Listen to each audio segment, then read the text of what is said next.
Jam shumë kurioz pse prokurorët që u ngutën me një vrap mbreslënës të drejtohen kuvendit për masa ekstreme në ditët e fundit, nuk e mbajtën parasysh që si fillim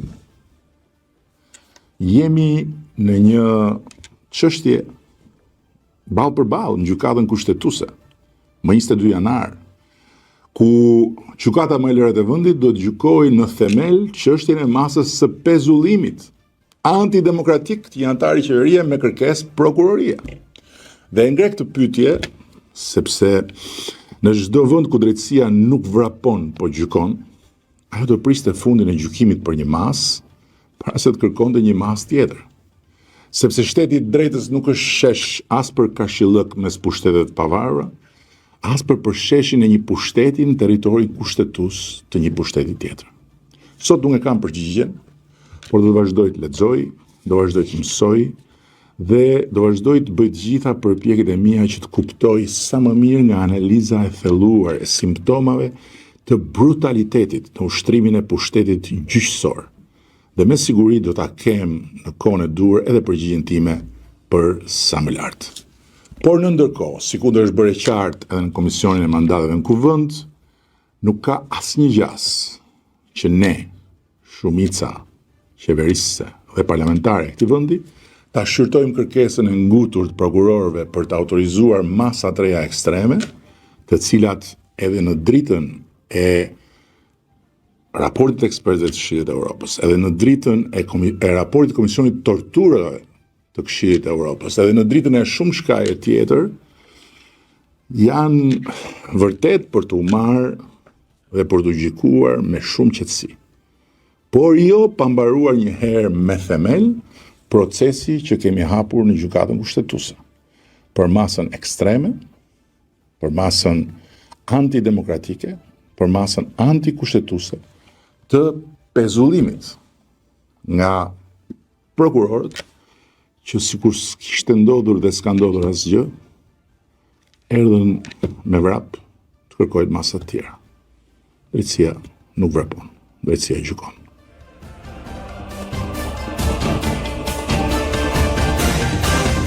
Siç e kam përmendur disa ditë më parë, kemi nisur analizën e thelluar të shenjave shqetësuese të brutalitetit në ushtrimin e pushtetit gjyqësor.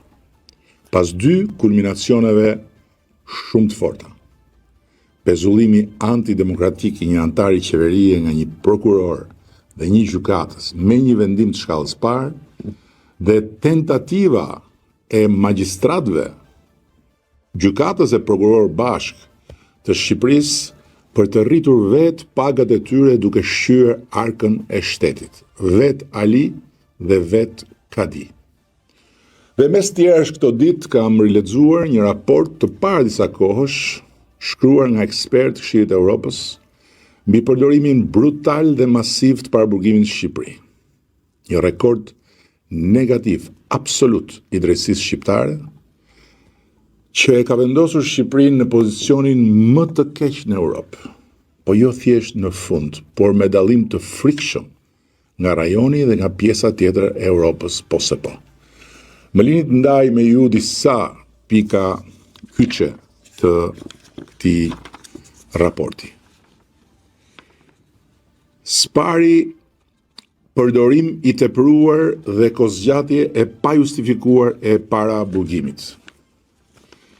Shqipëria mban një nivel jashtëzakonisht të lartë të personave në paraburgim, me shifra që janë dukshëm shumë larg praktikave të vendeve të Bashkimit Evropian.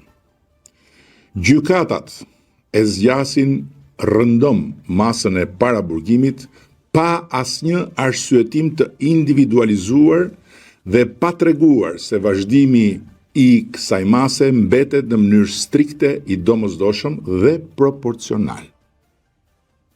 Së dyti, cilësia e arsyetimit gjyqësor dhe kontrollit lë shumë për të dëshiruar. Vendimet për paraburgim shpesh bazohen në nocione të paqarta ligjore, në thonjza arsye të rëndësishme, në thonjza rrezik i veçantë, Dhe gjykatat kanë tendencën të përdorin formula standarde pa bërë asnjë vlerësim të mirëfillt të çështjes. Raporti thekson kulturën e mangët të arsyetimit të thelluar. Së treti, mungesë dhe zbatimi paqëndrueshëm i masave alternative ndaj paraburgimit.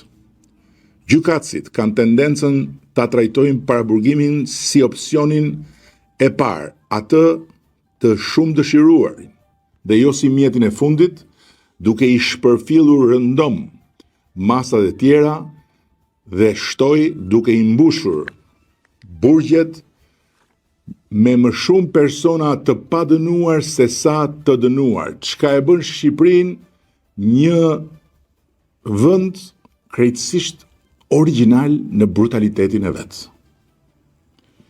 Së katërti, mos garantimi i të drejtës së mbrojtjes. Korniza aktuale ende nuk garanton plotësisht aksesin efektiv të avokatit qysh në fazat më të hershme të procedimit. Disponimi materialeve të çështjes mund vonohet dhe mungon regjistrimi sistematik audio-video i marrjes në pyetje. Gjithë këto para, gjithë këto fonde të dhëna në mbështetje të reformës në drejtësi dhe institucionit drejtësisë, dhe sot e gjithë ditën merren në pyetje njerëzit pa video, pa audio. Pyetje shumë e madhe kjo. Dhe kjo, thot raporti, e dobëson aftësinë e mbrojtjes për të sfiduar lishmërinë e paraburgimit dhe përmbajtjen e akuzës. Dhe së fundi, nga pikat që unë kam zgjerë, raporti është rrënqethës, po të kesh parasysh dhe që është shkruar me gjuhën shumë diplomatike të Këshillit të Evropës. Dimensioni strukturor dhe kulturor, edhe pse korniza ligjore shqiptare është në përputhje të përgjithshme, përgjithsisht, me standarde europiane në letër, vazhdojnë të jenë të pranishme prirjet për ta supozuar nevojën për paraburgim në vend të supozimit në favor të lirisë. Dhe mungon praktika e zbatimit të masave proporcionale dhe të arsyetuara në mënyrë individuale. Kërkohet një ndryshim strategjik, përfshirë përcaktime më të qarta ligjore, kontroll më i fortë nga gjykatat e apelit dhe një sistem funksional i masave alternative. Timi drejt Hagës dhe takimi me Hashimin, komandantin e luftës çlirimtare, udhëheqësin e Kosovës lirë, vllaun tim Matambjeshve, ishte një moment shënjues i javës që shkoi.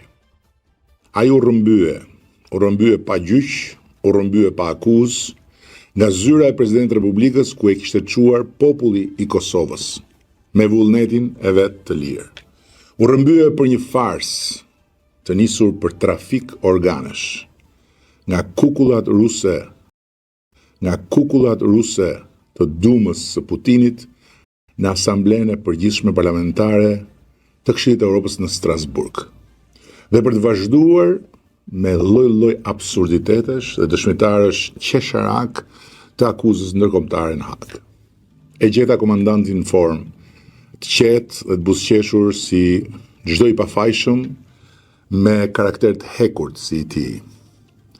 Nuk di, realisht nuk kam fjalë për të thënë më shumë për këtë padrejtësi ulëritëse në zemër të Europës demokratike, me bekimin e shteteve të Europës dhe Shtetet Bashkuara dhe me fondet e taksapaguzëve europiane amerikan, bazuar në besimin e atyre që kombëtarët bëj drejtësi dhe sot gjenden në këtë situatë ku në fakt padrejtësia nuk po u bë thjesht disa udhëheqësve të popullit të Kosovës në luftën për liri, po i bëhet vetë atij populli evropian që çliroi vetveten nga një regjim nacional socialist.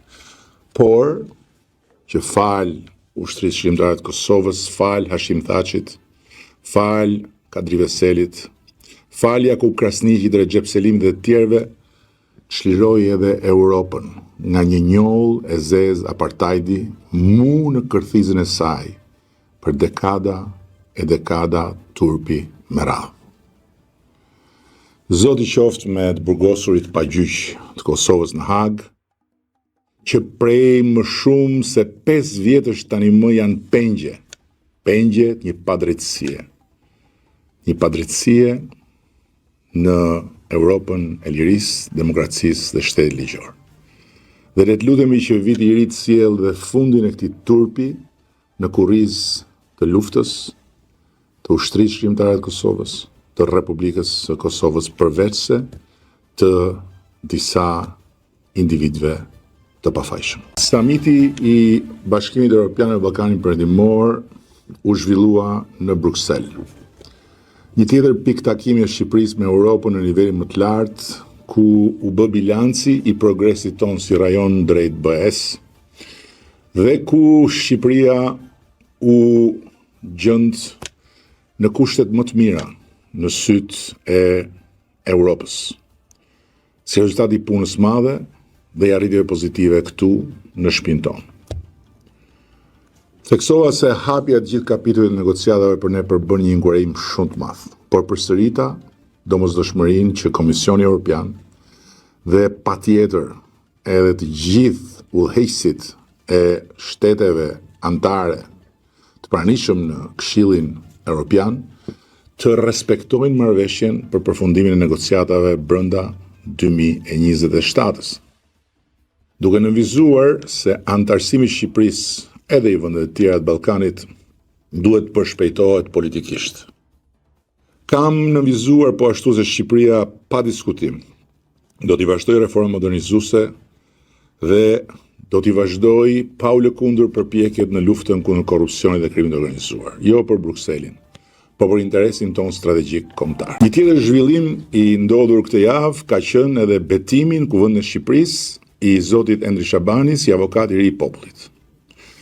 Ku opozita ju rikthye vesit që del me shpirtin, rivuri në punë muskulaturën e krah këmbëve, rindezi pishtarët e ecjes qorazi në përpyll dhe rifilloi avazin e kërcënimeve për llogari të një dordoleci thuajse 100 vjeçar. Pra, e mbështetën Endri Shabanin, i dhanë firmat e kërkuara nga ligji, e sollën në buqetën e tyre të kandidatëve, ku për hir të vërtetës, ky zotria ishte i vetmi me një sy me sa qorrave të u bubushëm. Dhe sapo pan që ne, që tham qysh në kryet herës, nuk do të mbështesim asnjë kandidaturë, po do presim që të mbështesim një nga kandidaturat që do na sjell opozita, do të mbështesim zotin Shabani, u hodhën përpjehet sikur po bënim avokat popullit ndonjë kandidatin tonë.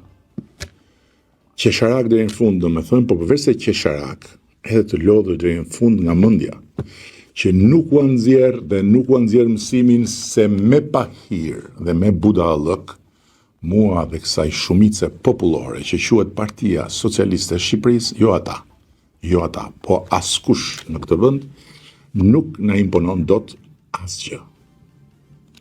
Pahiri dhe budallëku janë një gjuhë që ne nuk e kuptojmë. Endri Shabani ka thënë shumë gjëra kundër nesh, kundër me personalisht sa duhesh, por ne e zgjodhëm si kandidat të opozitës, duke respektuar parimin e ndjekur edhe më parë. Pavarësisht se këtë herë i kishim edhe mbi 84 vota nevojshme, dhe po të ishim ata që nuk jemi, por që ata thonë se ne jemi, ne mu zgjidhim këtë donim. Por nuk e bëm. Kurse ata që u bën pishman, mend për herë tjetër.